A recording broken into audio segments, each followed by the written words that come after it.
लेकिन आज देश के लोगों को हम बताना चाहते हैं कि दंतेवाड़ा में क्या हुआ था 6 अप्रैल साल 2010 को।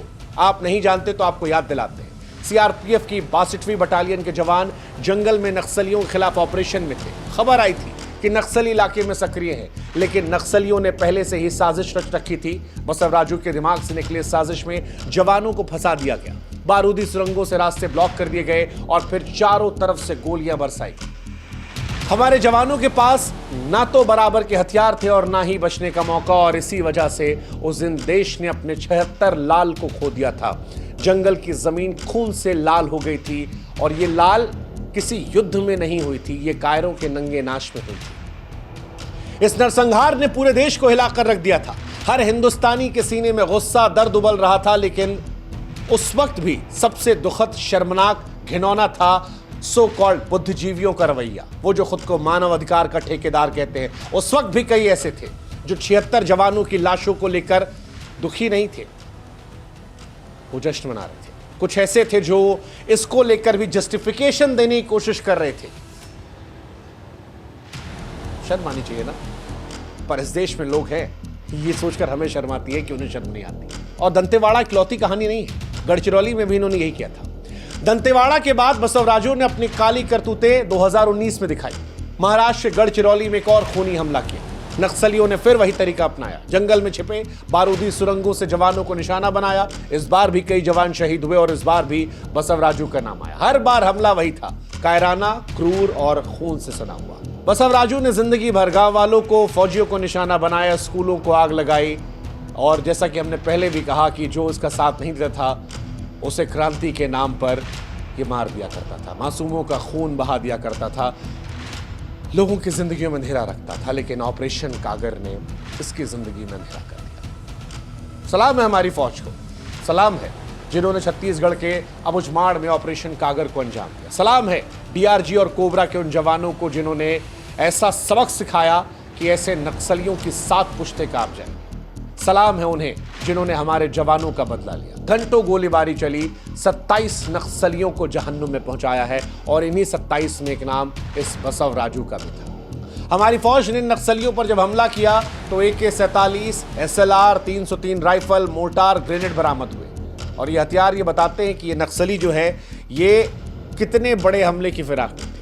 ये फिर हमारे जवानों पर छिपकर घात लगाने को तैयार थे, लेकिन हमारे जवानों की हिम्मत और रणनीति ने इनकी साजिशों को धूल में मिला। इस ऑपरेशन में अफसोस से कहना पड़ रहा है कि हमारे भी 2 वीर जवान, खोटलू राम कोरम और रमेश हेमला साहब जो है वो शहीद हुए। इनका बलिदान हर हिंदुस्तानी के सीने में गर्व की आग जलाता है।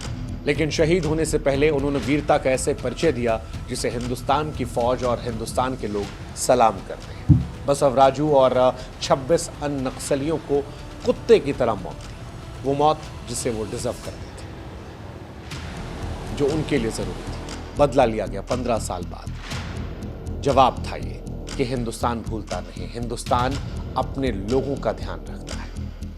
फिलहाल ये एक ऐतिहासिक जीत है, और ये कहा जा रहा है कि नक्सल पर ऐसे हमले होते रहेंगे, पाकिस्तान पर भी होंगे, नक्सल पर भी होंगे। कई लोग ऐसे हैं जो नक्सलवाद को गरीबों की लड़ाई मानते हैं।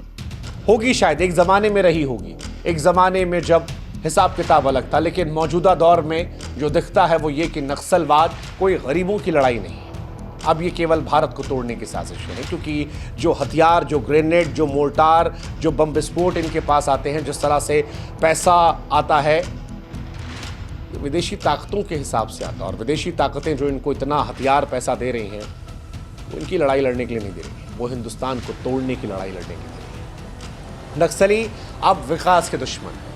अब वो नहीं चाहते कि चीज़ें बदलें, स्कूल बने, बच्चों की ज़िंदगी बेहतर हो, अस्पताल बने। इनको नहीं चाहिए। इनको चाहिए कि हर इंसान गरीब रहे, परेशान रहे, इनका साथ दे, और जो ना दे उसको मार डाले। हमने कहा एक ज़माने में ये सोच अच्छी रही होगी, लेकिन मौजूदा दौर में आज जो नक्सलवाद का चेहरा है वो क्रांति नहीं है, वो खून, आतंक का धंधा है, देशद्रोह का। हालांकि नक्सलवाद केवल जंगलों में नहीं है, शहरों में भी है। जंगल में नक्सली बंदूक चलाते हैं, और शहरों में कई ऐसे लोग हैं जो मानवाधिकार के नाम पर इनका समर्थन करते हैं, इनके लिए पैसे जुटाते हैं, इनका बचाव करते हैं, सेना पुलिस को बदनाम करते हैं। और बहुत सारे लोग ऐसे हैं, नाम हम नहीं लेंगे, सोशल मीडिया पर भी मिल जाएंगे आपको, पढ़े लिखे लोगों में नक्सली। हालांकि अब इनकी धीरे धीरे संख्या बहुत कम हो रही है, लेकिन भारत के खिलाफ जहर उगलना, विदेश से पैसा आना, अगर ये सवाल आप इनसे पूछ लें तो ये खामोश हो जाएंगे। इनको पहचानना कैसे आसान है? जब भारतीय फौजियों की शहादत होगी तब इनके मुंह पे ताला लग जाएगा। जब भारतीय फौज कोई कार्रवाई करेगी तब ये बिल में से सांप की तरह निकल आएंगे। आप इनसे क्रॉस क्वेश्चन करेंगे, ये कहेंगे हमको देशभक्ति मत सिखाओ, लेकिन जब देश की बात होगी तो हर वो हरकत करेंगे जो देश का नाम बर्बाद करे। इसीलिए इनको दफा कीजिए और ऑपरेशन कागर पर फोकस कीजिए, क्योंकि ऑपरेशन कागर सिर्फ बसवराजू की मौत की कहानी नहीं बल्कि हजारों जवानों की वीरता की कहानी है, जो जंगल में जहरीले सांपों, बारूदी सुरंगों और गोलियों के बीच डटकर लड़ते हैं। डीआरजी और कोबरा के जवान अपनी जान की बाजी लगाकर नक्सलियों को रोलते हैं, और आज जिन 2 जवानों को हमने खोया है, खोटलू राम और रमेश हेमला, उनको हम सलाम करते हैं। अपनी जान देकर भारत माता की रक्षा की है। इनके बलिदान को हमें याद रखना होगा, और याद रखना होगा कि कई बार शांति की कीमत खून से चुकानी पड़ती है। पाकिस्तान वाली घटना में होता है, कई बार युद्ध जरूरी होता है एक लंबी शांति। हाँ, कुछ अफसोस है तो यह है कि 27 नक्सलियों का खात्मा हुआ, जिसमें सरगना भी शामिल था, लेकिन मीडिया में कवरेज वैसी नहीं हुई। ना ऑपरेशन की खबर, ना जवानों की वीरता की चर्चा। दिन रात नक्सली जब हमले होते हैं दिन रात खबरें चलती हैं, लेकिन आज सन्नाटा है। इस मीडिया के खेल में हम नहीं पड़ेंगे।